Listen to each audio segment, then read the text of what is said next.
ನಮಸ್ಕಾರ, welcome back to Karnataka findings. So ನಾನು ಇವತ್ತು ಬಂದಿರೋ ಗೆಸ್ಟ್ ಮನೆ. ಅವ್ರ ಇಂಟ್ರೊಡಕ್ಷನ್ ನಿಮಗೆ ಕೊಡೋದೇ ಬೇಡ. ಅವ್ರು ಮಾಡ್ಲಿಂಗ್ ಕೂಡ ಮಾಡ್ತಾ ಇದ್ರು. ಸೊ ಹಾಗಾಗಿ ಒಳ್ಳೆ ಡ್ಯಾನ್ಸರ್ ಕೂಡ ಅಂತ ಹೇಳ್ಬೋದು. ಕಲ್ಚರಲ್ ಈವೆಂಟ್ಸ್ ಅಲ್ಲೆಲ್ಲ ತುಂಬಾ ಆಕ್ಟಿವ್ ಆಗಿ ಇದ್ರವರೆಗೂ ಪಾರ್ಟಿಸಿಪೇಟ್ ಮಾಡಿದ್ದಾರೆ. She is also working. And ಇನ್ನ ಏನ್ ಹೇಳ್ಬೇಕು ನನಗೆ ಗೊತ್ತಿಲ್ಲ, ಬಟ್ ಒಳ್ಳೊಳ್ಳೆ ರೆಸಿಪೀಸ್ ನ ನಮ್ ಚಾನಲ್ ಅಲ್ಲಿ ತೋರಿಸ್ಕೊಟ್ಟಿದ್ರು. ಸೊ ಲೆಟ್ಸ್ ವೆಲ್ಕಮ್ ಸಿರ್ಸಿಯ ಬೆಡಗಿ.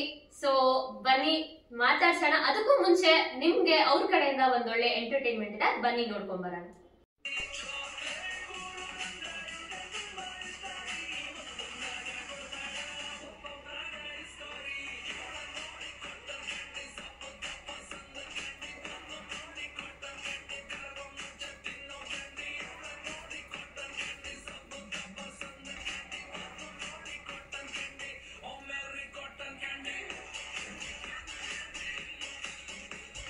ಸೊ ಇಂಗ್ರೀಡಿಯೆಂಟ್ಸ್ ಏನೋ ಕಾಣಿಸ್ತಾ ಇದೆ, ಬಟ್ ಏನು ಬರೀ ನೀರು ಮತ್ತೆ ಒಗ್ಗರಣೆ ಐಟಮ್ಸ್ ಇಟ್ಕೊಂಡಿದ್ದಾರೆ. ಸೊ ಏನ್ ಮಾಡ್ತಿದ್ದಾರೆ ಅಂತ ಕೇಳೋಣ ಬನ್ನಿ.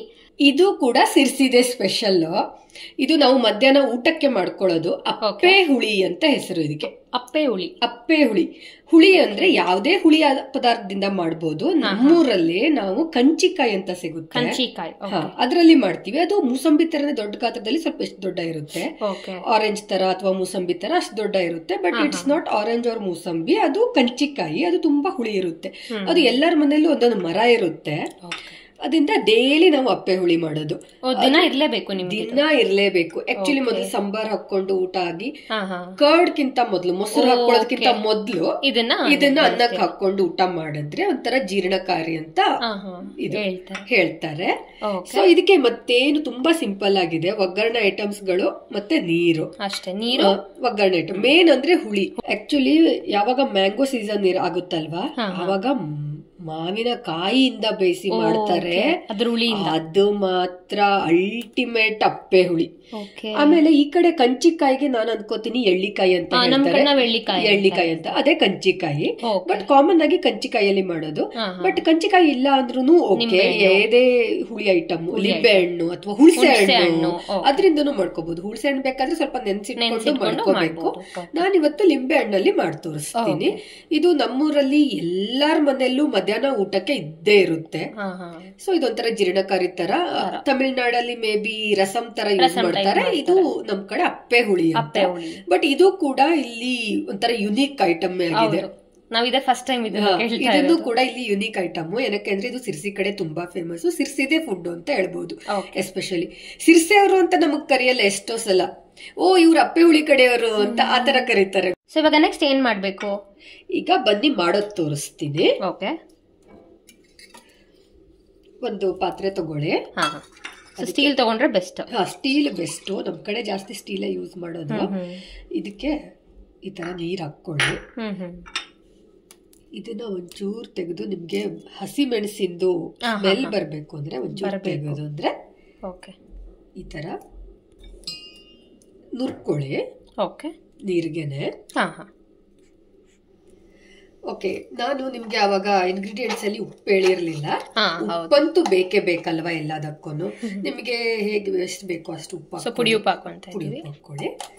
ಆಮೇಲೆ ಶುಗರ್ನ ಹಾಕೊಳ್ಳಬಹುದು, ಬಿಡ್ಲೂಬಹುದು. ಬೆಲ್ಲ ಯೂಸ್ ಮಾಡಬಹುದು, ಶುಗರ್ ಯೂಸ್ ಮಾಡಬಹುದು. ಆಪ್ಷನಲ್. ನಿಮ್ಗೆ ಸ್ವೀಟ್ ಬೇಡ, ನಿಮ್ಗೆ ಅಷ್ಟೇ ಸಾಕು ಅಂದ್ರೆ ಸ್ವೀಟ್ ನು ಹಾಕೋ ಅವಶ್ಯಕತೆ ಇಲ್ಲ. ಈಗ ನೀವು ಕಂಚಿಕಾಯಿ ಹಾಕೋತೀರಾ, ಲಿಂಬೆ ಹಾಕೋತೀರಾ ಅಥವಾ ಹುಣಸೆ ಎಣ್ಣೆ ಹಾಕೋತೀರಾ, ಏನ್ ಬೇಕಾ, ಏನ್ ಹುಳಿ ಹಾಕೋತಿದ್ದೀರಲ್ವಾ ಅದನ್ನ ಈ ತರ ಹಿಂಡ್ಕೋಬೇಕು.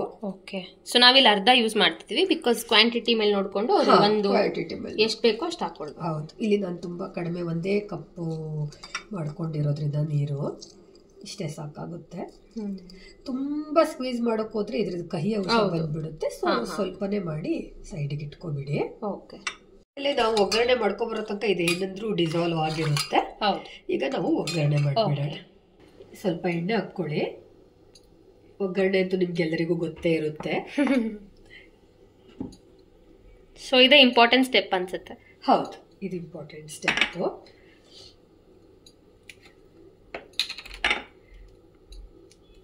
ಸೊ ನಿಮ್ಗೆ ಯಾವ್ದು ಮೆಣಸು ಬೇಕೋ ಅದನ್ನ ಹಾಕೊಳ್ಳಿ. ಎರಡು ಮಿಕ್ಸ್. ಒಣ ಮೆಣಸಿನಕಾಯಿ ಆದ್ರೂ ಹಾಕೋಬಹುದು, ಹಸಿ ಮೆಣಸಿನಕಾಯಿ ಎರಡನ್ನೂ ಮಿಕ್ಸ್ ಮಾಡಿನೂ ಹಾಕೋಬಹುದು. ಹಾಕೊಳ್ಳಿ. ನಿಮ್ಗೆ ಹಿಂಗ್ ಬೇಕಂದ್ರೆ ಹಿಂಗ್ ಹಾಕೊಳ್ಳಿ, ಇಲ್ಲ ಅಂದ್ರೆ ಬೆಳ್ಳುಳ್ಳಿ ಬೇಕಂದ್ರೆ ಬೆಳ್ಳುಳ್ಳಿ ಹಾಕೊಳ್ಳಿ. ಬೆಳ್ಳುಳ್ಳಿ ಹಾಕೊಳ್ಳಿ. ನಿಮ್ಗೆ ಯಾವ ಫ್ಲೇವರ್ ಇಷ್ಟ ಆಗುತ್ತೆ, ಹಿಂಗ್ ಇಷ್ಟ ಆದ್ರೆ ಹಿಂಗು ಅಥವಾ ಬೆಳ್ಳುಳ್ಳಿ ಎರಡು ಹಾಕೊಳ್ಬಹುದು.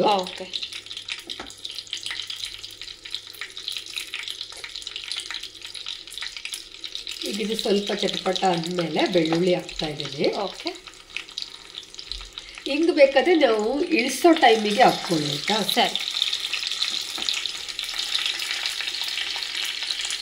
ಆಮೇಲೆ ಒಗ್ಗರಣೆಗೆನೆ ಇದು ಸ್ವಲ್ಪ ಕ್ರಿಸ್ಪಿಯಾಗಿ ಬರಬೇಕು. ಹಾಗೆ ಇದು ಕರಿಬೇವು ಹಾಕಿದ್ದಾರೆ, ಅದಕ್ಕೆ ಕರಿಬೇವು ಹಾಕೋಬಿಟ್ಟು ಲಾಸ್ಟ್ ಅಲ್ಲಿ ಕ್ರಿಸ್ಪಿ ಆಗುತ್ತೆ ಅಂತ. ಲಾಸ್ಟ್ ಅಲ್ಲಿ ಸಾಸಿವೆ ಹಾಕಿ, ನಿಮ್ಗೆ ಹಿಂಗ್ ಬೇಕು ಅಂದ್ರೆ ಲಾಸ್ಟ್ ಅಲ್ಲಿ ಸ್ವಲ್ಪ ಇಳಿಸೋ ಟೈಮ್ಗೆ ಆಫ್ ಮಾಡಿಬಿಟ್ರೆ ಆಯ್ತು. ಸೂಪರ್. ಓಕೆ, ಸೊ ಈಗ ಒಗ್ಗರಣೆನ ಇದಕ್ಕೆ ಹಾಕಿಬಿಟ್ರೆ ಇದು ಕಂಚಿಕಾಯಿ ಅಥವಾ ಮಾವಿನಕಾಯಿದು ಹಾಕ್ಬೇಕು, ಅಷ್ಟೇ ಚೆನ್ನಾಗಿರುತ್ತೆ. ನಿಮ್ಗೆ ಸ್ವಲ್ಪ ಖಾರ ಬೇಕು ಅಂದ್ರೆ ಈ ಮೆಣಸೆಲ್ಲ ಕ್ರಿಸ್ಪಿ ಆಗಿರುತ್ತೆ.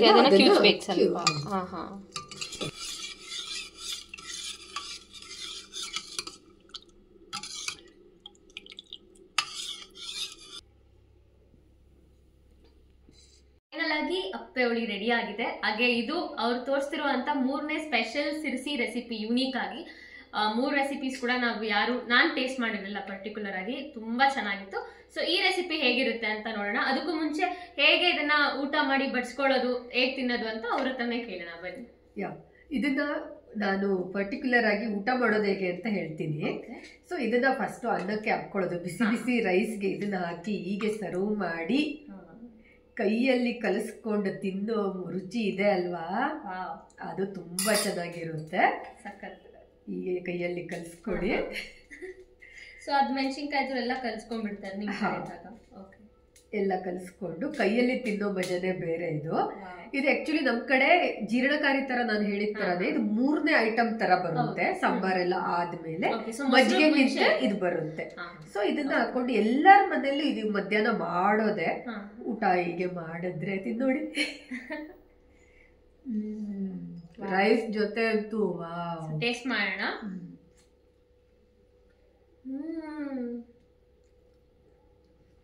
ಸಕ್ಕದಾಗಿದೆ. ಇದು ಅನ್ನದ ಜೊತೆ ತುಂಬಾ ಚೆನ್ನಾಗಿ ಬ್ಲೆಂಡ್ ಆಗ್ಬೇಕು. ಸೊ ಅದನ್ನ ಸ್ವಲ್ಪ ಗಿಮ್ಚಿ ಕಲಿಸ್ಕೊಂಡ್ರೆ ಇನ್ನೂ ಚೆನ್ನಾಗುತ್ತೆ. ಸಕ್ಕದಾಗಿದೆ, ನನ್ಗಂತೂ ಸಿಕ್ಕಾಪಟ್ಟೆ ಇಷ್ಟ ಆಯ್ತು.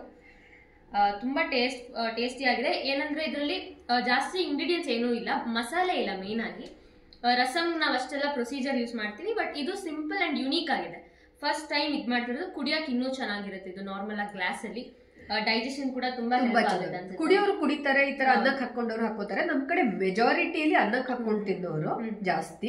ಒಂದ್ ವೇಳೆ ನಿಮ್ಗೆ ಅನ್ನ ಜಾಸ್ತಿ ಆಗ್ತಾ ಇದೆ, ಇನ್ನು ಅನ್ನಕ್ಕೆ ತಿನ್ನಕ್ ಆಗ್ತಾ ಇಲ್ಲ ಅಂದ್ರೆ ಕುಡಿತಾರೆ. ಬಟ್ ಆ ಲೆಮನ್ ಎಸೆನ್ಸ್ ಸಕ್ಕದಾಗಿ ಸಿಗ್ತಾ ಇದೆ. ಲೆಮನ್ ಎಸೆನ್ಸ್ ಇದು ನೀವು ಮಾವಿನಕಾಯಿ ಮಾಡಿದ್ರೆ ಇನ್ನೂ ಒಂಥರ ಅದರಿಂದ ಟೇಸ್ಟ್ ಬೇರೆ ಇರುತ್ತೆ. ಕಂಚಿಕಾಯ್ದು ಇನ್ನೊಂದ್ ತರ ಫ್ಲೇವರ್, ಲಿಂಬೆ ಹಣ್ಣಿನ ಇನ್ನೊಂದ್ ತರ ಫ್ಲೇವರ್, ಈ ತರ ಫ್ಲೇವರ್ಗಳು ಬೇರೆ ಬದಲಾಗ್ತಾ ಹೋಗುತ್ತೆ. ನೀವು ಬರೀ ಬೆಳ್ಳುಳ್ಳಿ ತಿಂದ್ರೆ ಬೆಳ್ಳುಳ್ಳಿ ಫ್ಲೇವರ್ಗಳು ಬೇರೆ, ಹಿಂಗಿನ ಫ್ಲೇವರ್ ಬೇರೆ. ಆಮೇಲೆ ಮಿಡ್ಲಲ್ಲಿ ನಿಮ್ಗೆ ಮಸ್ಟರ್ಡ್ ಸಾಸಿವೆ ಕಾಳು ಸಿಗೋದು, ಅದು ಕೂಡ ತುಂಬಾ ಎನ್ಹಾನ್ಸ್ ಆಗುತ್ತೆ. ಅಂದ್ರೆ ನಿಂಬೆಣ್ಣೆ ಟೇಸ್ಟ್ ಕೊಡ್ತಾರೆ ಇದರಲ್ಲಿ. ಸಕ್ಕದಾಗಿದೆ, ಯಾಕಂದ್ರೆ ಫಸ್ಟ್ ಟೈಮ್ ಆ ಎಣ್ಣೆ ಮತ್ತೆ ಅದು ಎರಡು ಬೆರ್ತಾಗ ಫುಲ್ ಫ್ಲೇವರ್ ಚೇಂಜ್ ಆಗ್ತಿದೆ. ಸೊ ಇನ್ನೂ ಚೆನ್ನಾಗಿರುತ್ತೆ, ತುಂಬಾ ಚೆನ್ನಾಗಿದೆ.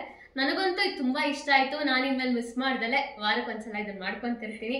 ಸೊ ಇಂತ ಒಳ್ಳೆ ರೆಸಿಪಿ ಹೇಳ್ಕೊಟ್ಟಿದ್ಕೆ ನಿಮ್ಗೆ ತುಂಬಾ ಥ್ಯಾಂಕ್ಸ್. ತುಂಬಾ ಖುಷಿ ಇದೆ. ಸೊ ಮತ್ತೆ ಆದಷ್ಟು ಬೇಗ ಯಾವಾಗ ನಿಮ್ ಹತ್ರ ಇನ್ನೊಂದು ರೆಸಿಪಿ ಕಲಿಸ್ಕೊಡೋದು, ತೋರ್ಸ್ಕೊಡೋದು ನಮ್ ವೀಕ್ಷಕರಿಗೆ ಅಂತ ನಾನಂತೂ ಕ್ಯೂರಿಯಾಸಿಟಿ ಇಂದ ಇದ್ದೀನಿ. So thank you so much. ನೀವು ನನಗೆ ಅಪ್ಪೆ ಹುಳಿನ ವರ್ಲ್ಡ್ ಫೇಮಸ್ ಮಾಡ್ತಾ ಇದ್ದೀರಾ, ಸಿರ್ಸಿ ಅಪ್ಪೆ ಹುಳಿನ. Thank you. ಸೊ ನಮ್ ಚಾನೆಲ್ ಕಡೆಯಿಂದ 3 ಯೂನಿಕ್ ರೆಸಿಪೀಸ್ ನ ತೋರಿಸಿ ನಮ್ ವೀಕ್ಷಕರಿಗೆಲ್ಲ ತುಂಬಾ ಹೆಲ್ಪ್ಫುಲ್ ಆಯ್ತು, ತುಂಬಾ ಖುಷಿ ಇತ್ತು. ಪ್ರತಿಯೊಂದು ಡಿಶಸ್ ನಾವೆಲ್ಲ ಟ್ರೈ ಮಾಡಿದ್ದಿಲ್ಲ ಹೊಸದೆ. ಸೊ 3 ಸಲನೂ ಹಾಗೆ ಕೋಆಪರೇಟ್ ಮಾಡಿದ್ದೀರಾ. ಹಾಗಾಗಿ ನಮ್ ಚಾನೆಲ್ ಕಡೆಯಿಂದ ಒಂದು ಸಣ್ಣ ಉಡುಗೊರೆ as a token of gratitude. Thank you so much. I am so glad that ನೀವು ನಮ್ಗೆ ಬಂದು ಈ ತರ ವಿಡಿಯೋ ಎಲ್ಲ ಮಾಡಿ ನಮ್ದು ಸಿರ್ಸಿ ಕಡೆ ಫುಡ್ ನ ತೋರಿಸ್ಕೊಳ್ಳೋಕೆ ಒಂದು ಅವಕಾಶ ಕೊಟ್ಟಿದ್ದೀರಾ. Thank you so much. So previous videos ಎಲ್ಲ ನೋಡಿ ನಿಮ್ಮ ಫ್ಯಾಮಿಲಿ ಫ್ರೆಂಡ್ಸ್ ಎಲ್ಲ ಇಷ್ಟಪಟ್ರಾ? ಹೇಗೆ ಹೇಳಿದ್ರು? ಎಲ್ರಿಗೂ ತುಂಬಾ ಇಷ್ಟ ಆಯ್ತು. ಎಲ್ರು ಹೇಳ್ತಾ ಇದಾರೆ ನಮ್ ಸಿರ್ಸಿ ಫುಡ್ ನ ನೀನು ಎಲ್ಲರಿಗೂ ತೋರಿಸ್ಕೊಡ್ತಾ ಇದೀಯ, ಅದಕ್ಕೆ ತುಂಬಾ ಪ್ರೌಡ್ ಫೀಲ್ ಅನ್ಸುತ್ತೆ ಅಂತ. ಕಳೆದ 2 ವಿಡಿಯೋಗೂ ತುಂಬಾನೇ ಅಪ್ರಿಸಿಯೇಷನ್ ಬಂತು, ತುಂಬಾ ಜನ ಇಷ್ಟಪಟ್ಟರು, ಕಮೆಂಟ್ ಸೆಕ್ಷನ್ ನೋಡಿ ತುಂಬಾ ಖುಷಿ ಆಯ್ತು. ಹಾಗಾಗಿ ಇದೇ ತರ ಬರ್ತಾ ಇರ್ತೀವಿ, ನಮ್ ವೀಕ್ಷಕರಿಗೆ ಒಳ್ಳೊಳ್ಳೆ ರೆಸಿಪಿ ತೋರಿಸ್ತಾ ಇರಿ ಅಂತ ಹೇಳ್ತಾ thank you so much for watching Karnataka findings. ಇದೇ ತರ ಇಂಟ್ರೆಸ್ಟಿಂಗ್ ವಿಡಿಯೋಸ್ಗೆ ನಮ್ಮ ಚಾನೆಲ್ ನ ಸಬ್ಸ್ಕ್ರೈಬ್ ಮಾಡಿ, ಲೈಕ್ ಮಾಡಿ, ಹಾಗೆ ಶೇರ್ ಮಾಡೋದನ್ನ ಮರಿಬೇಡಿ. ಕರ್ನಾಟಕ ಫೈಂಡಿಂಗ್ಸ್.